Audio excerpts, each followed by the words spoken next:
आज हम लोग कंडीशनल प्रॉब्लम की तरफ में हैं, जहाँ पर ये पहला टॉपिक आपको दिखाई दे रहा होगा, फर्स्ट कंडीशन दिखाई दे रहा है। इस वाले पोर्शन में अगर क्वेश्चन मोलरिटी में दिया है तो उसको कन्वर्ट करने के लिए कहेगा मोलरिटी में, और अगर मोलरिटी में दिया हुआ है तो कन्वर्ट करने के लिए कहेगा मोलरिटी में, यानी कि दोनों को एक दूसरे में हम लोग कन्वर्ट कर सकते हैं। सबसे पहले इसके कंसेप्ट को समझते हैं कि मोलरिटी का मतलब क्या निकलता है। मोलरिटी का मतलब निकलता है number of moles of solute in 1000 millilitre solution, और मोलरिटी का मतलब निकलता है number of moles of solute in 1000 gram of solvent. जैसे अगर हम लोग लिखते हैं 5 मोलर NaOH सॉल्यूशन,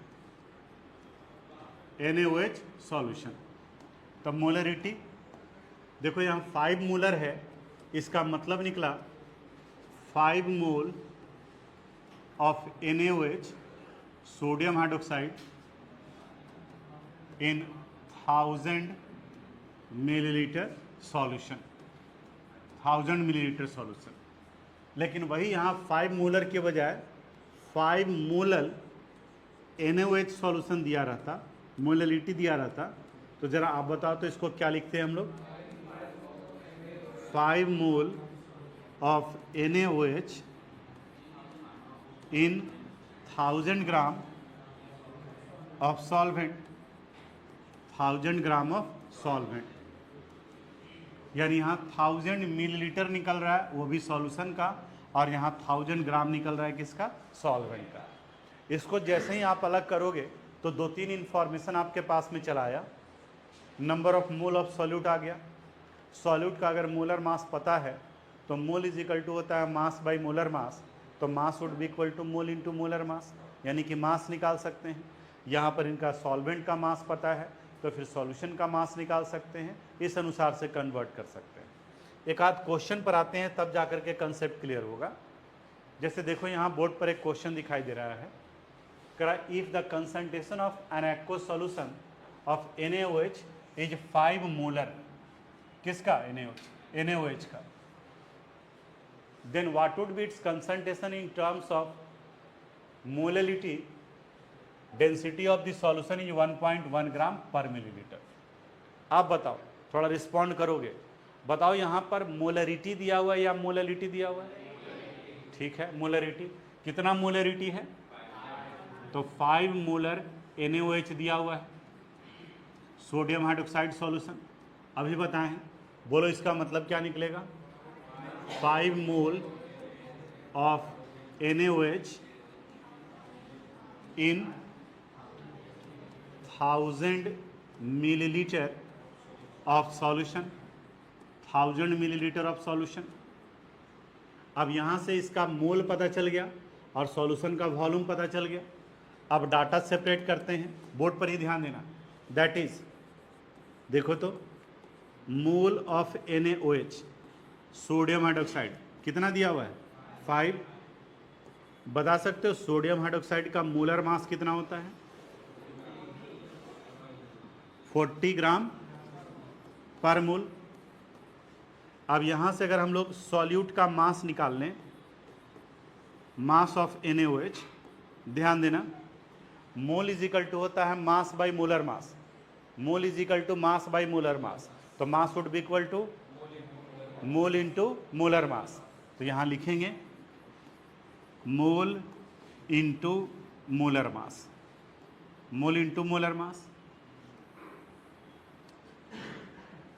मोल है 5 और मोलर मास है 40, तो 5 इंटू 40 कर देंगे, वैल्यू कितना निकल गया, 200 ग्राम।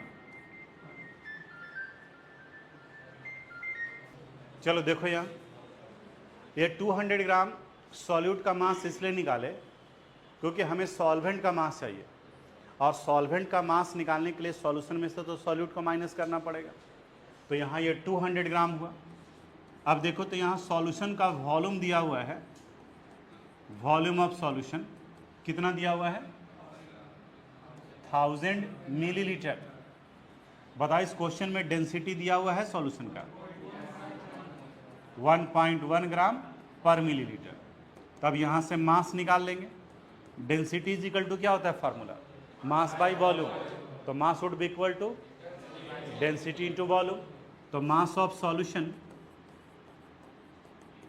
डेंसिटी इंटू वॉल्यूम, यानी 1.1 इंटू 1000 यानी 1100 ग्राम। ये मास निकला, लेकिन किसका मास निकला है? सॉल्यूशन का, और हमें चाहिए सॉल्वेंट का मास। देयरफॉर मास ऑफ सॉल्वेंट, तो सॉल्यूशन माइनस सॉल्यूट, यानी 1100 माइनस 200, यह वैल्यू कितना हो गया? 900 ग्राम। अब आप मोललिटी निकाल सकते हो, थोड़ा दिमाग पे जोर डालना, याद आएगा।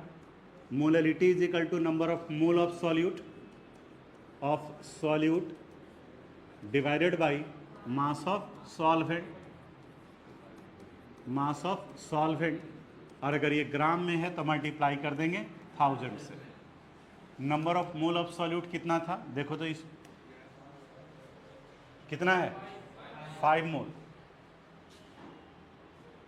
तो यहाँ नंबर ऑफ मोल आ गया 5 divided by 900 into 1000, 0 0 0 0 cancel, 50 divided by 9, यानी ये 5.555 आएगा, यानी 5.56 मोलर।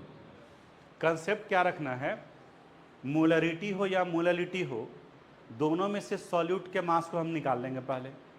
जब सॉल्यूट का मास निकल गया, सॉल्वेंट का मास दिया हुआ है, तो दोनों को जोड़ देंगे तो सॉल्यूशन का मास निकल गया।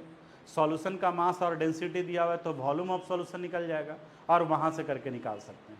अभी जो क्वेश्चन दिया हुआ था उसमें मोलरिटी में वैल्यू था और मोललिटी में निकालना था, और इसी से रिलेटेड यहाँ ये देखो क्वेश्चन है, इसमें दिया हुआ है ग्लूकोज का 2 मोलल और डेंसिटी दिया हुआ है, और इसको किस में निकालना है? मोलरिटी एंड मोल फ्रैक्शन, यानी कि दोनों पार्ट में निकालना है। अब थोड़ा सा आप हेल्प करोगे, बताओगे हमें 2 मोलल ग्लूकोज, बोलो 2 मोलल ग्लूकोज का मतलब क्या निकला? 2 मोल ऑफ ग्लूकोज, यानी C6H12O6 in, very good, 1000 gram of solvent, क्योंकि ये मोललिटी दिया हुआ था, 1000 ग्राम ऑफ सॉल्वेंट। अब यहाँ say that is mole of glucose C6H12O6, mole fraction भी है, इसलिए यहाँ इसको सिंबल दे देते हैं Ng। कितना दिया हुआ है? 2। बता सकते हो ग्लूकोज का मोलर मास कितना होता है? 180 ग्राम पर मोल। अब यहाँ से इसका मास निकाल लेते हैं। बताओ, अभी बताए थे formula, mass is equal to mole into molar mass, 2 into 180, value कितना हो गया? 360 ग्राम। अब देखो सॉल्यूट का मास पता चल गया, सॉल्वेंट का मास पता है आपको 1000 ग्राम। मास ऑफ सॉल्वेंट हम डाटा सेपरेट कर देंगे, फिर फाइनली आप बनाओगे सॉल्वेंट कितना ग्राम दिया हुआ है? 1000 ग्राम। बताओ इसका मोलर मास, कौन सा सॉल्यूशन है ये? एक्वस, तो मोलर मास कितना?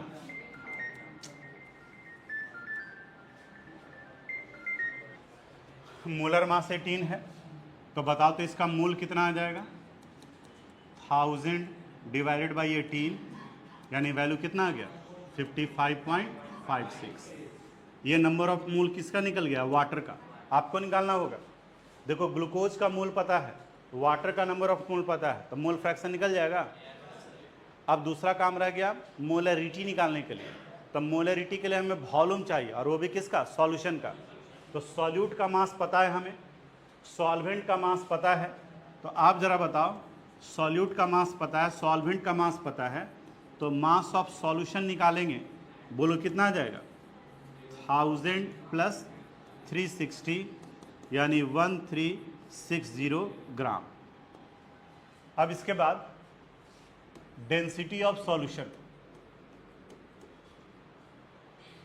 देखो यहाँ डेंसिटी दिया हुआ है क्वेश्चन में 1.2, और यहाँ ये मास दिया हुआ है, हमें चाहिए क्या? वॉल्यूम। 1.2 ग्राम पर millilitre. Therefore volume of solution,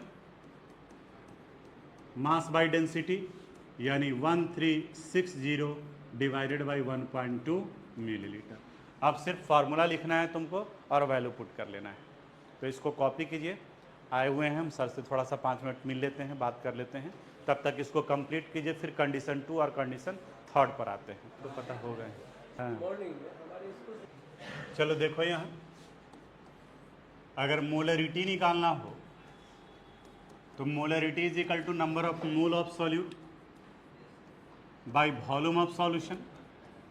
अगर ये मिलीलीटर में हो तो मल्टीप्लाई कर देंगे हम लोग 1000 से।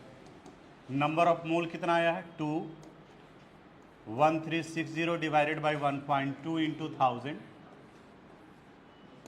ये 1.2 ऊपर चला जाएगा तो 2 into 1.2 into 1000 divided by 1360।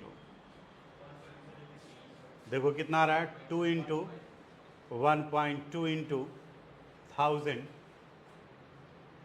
Divided by 1360, 1.7647 यही आया है,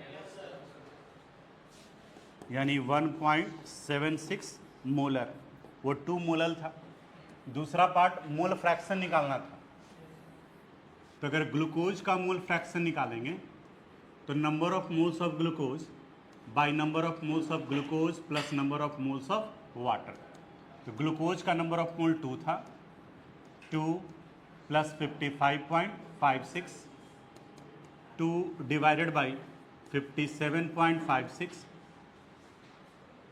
चूँकि फ्रैक्शन है, कैलकुलेशन नहीं करना चाहते हो तो फ्रैक्शन में छोड़ सकते हो और डिवाइड कर दोगे तो 57.56 यानी 0.035 हो जाएगा, 0.035।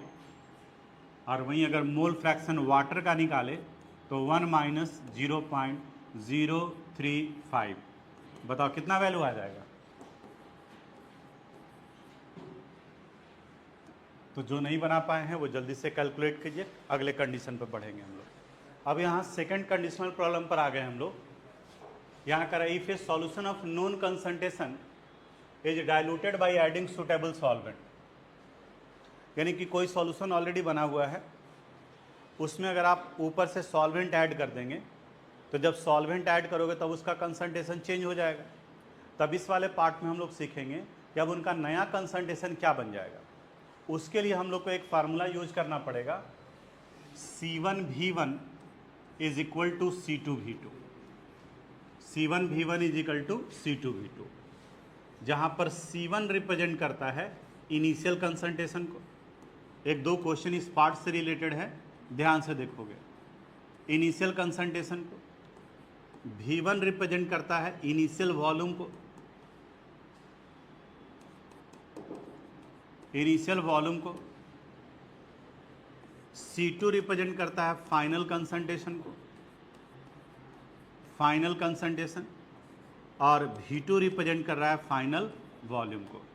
यहाँ पर ये हो गया C1V1 is equal to C2V2। अब देखो जहाँ इस क्वेश्चन पर आते हैं, इससे रिलेटेड क्वेश्चन होगा।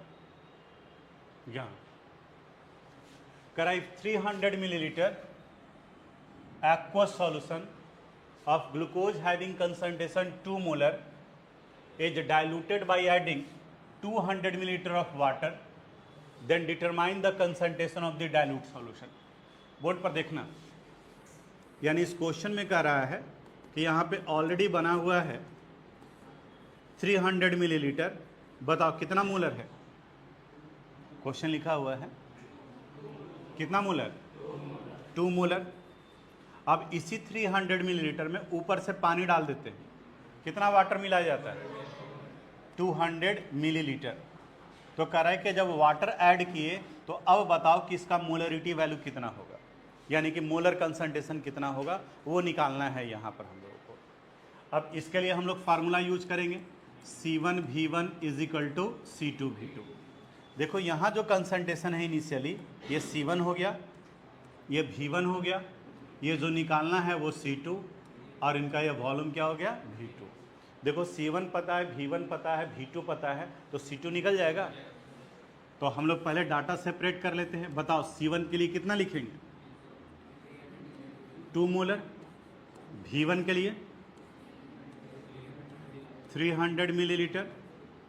V2 सोच करके 500, क्योंकि यहाँ 200 प्लस 300 करना होगा। 300 तो पहले से था और 200 और डाल दिए, तो 300 प्लस 200, इसका मतलब कितना हो गया? 500 मिलीलीटर। तो C1 V1 V2 और निकालना किसका वैल्यू है? C2 का।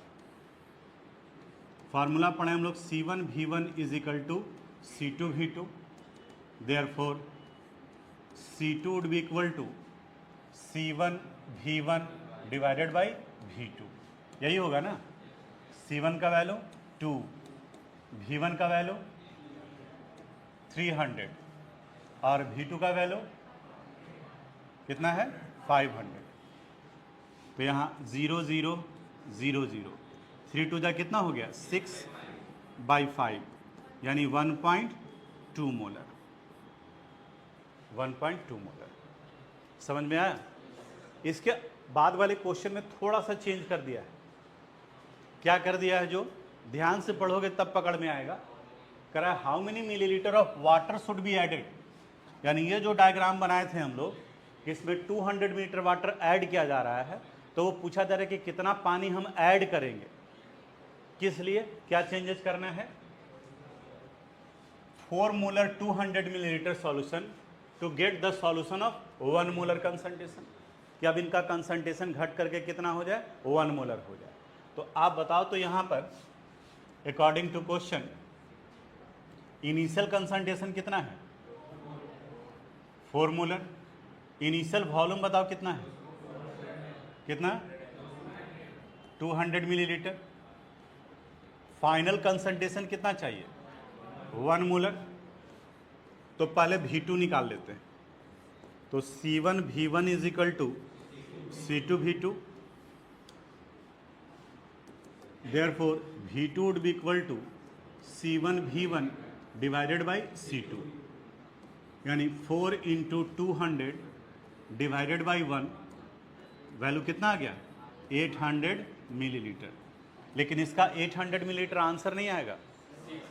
ये 800 मिलीलीटर तो ये हो गया वैल्यू, यानी यहाँ पर ये V2 का वैल्यू हो गया। हमें निकालना है ये वाला वैल्यू, यानी कि कितना हम ऐड करेंगे।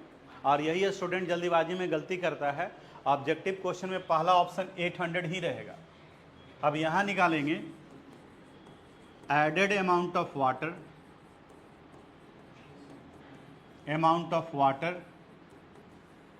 it would be equal to 800 minus 200, value कितना हो गया?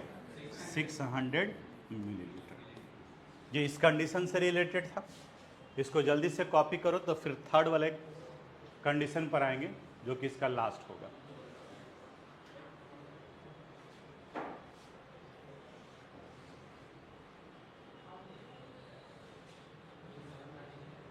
यहाँ से नोट करना होगा ना।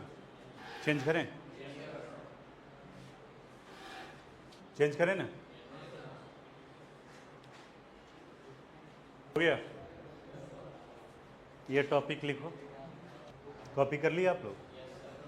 अच्छा, देखो अब यहाँ सब लोग यहाँ देखना। कराइव 2 or more different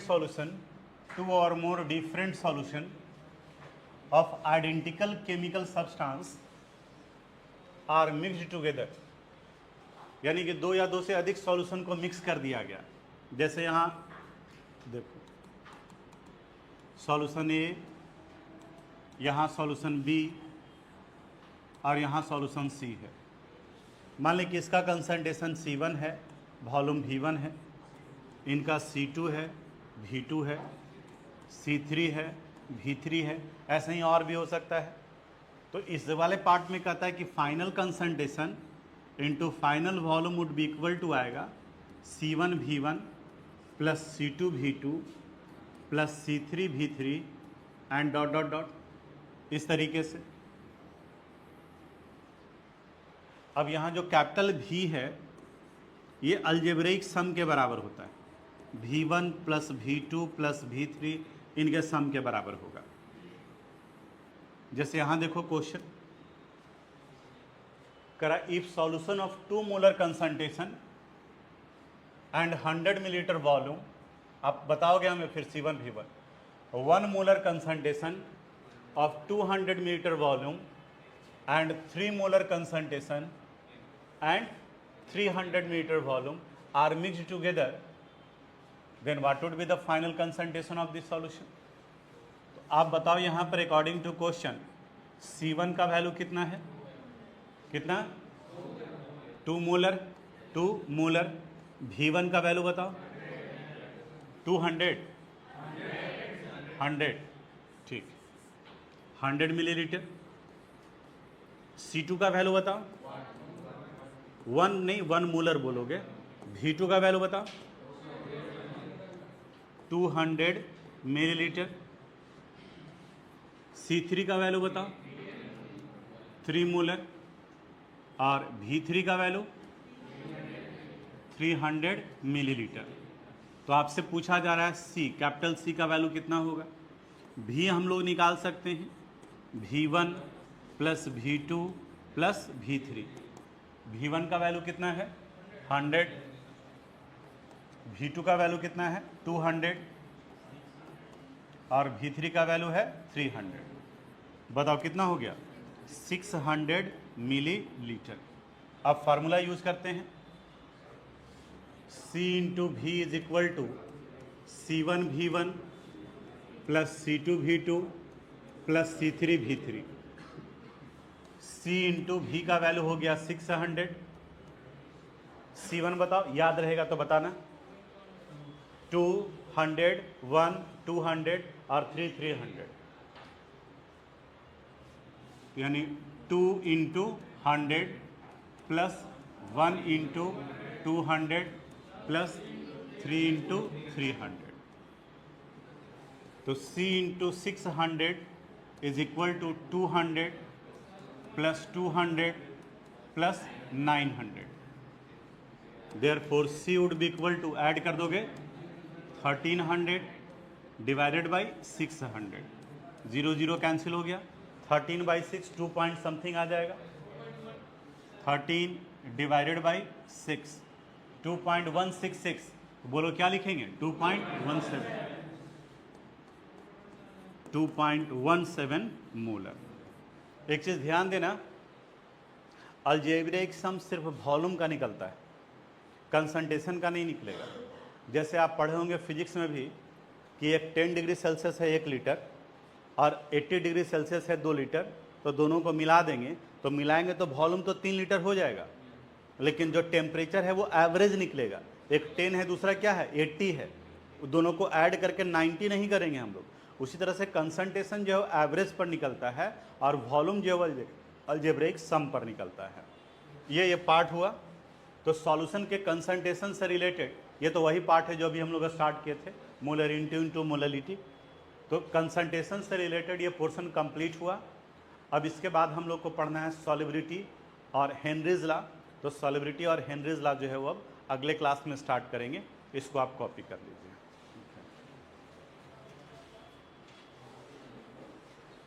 इसके पहले वाला। Thank you so much for watching this video. आपका बहुत बहुत धन्यवाद। और अगर आपको किसी भी तरह की कोई भी परेशानी या दिक्कत आ रही है तो आप मुझसे बिल्कुल पूछें, मैं हर एक सवाल का सही जवाब दूंगा और आपके सारे डाउट्स को क्लियर करूंगा। धन्यवाद। और अगर ये वीडियो आपको अच्छी लगी हो तो प्लीज लाइक शेयर सब्सक्राइब जरूर करें और इसको ज्यादा से ज्यादा लोगों तक पहुंचाएं।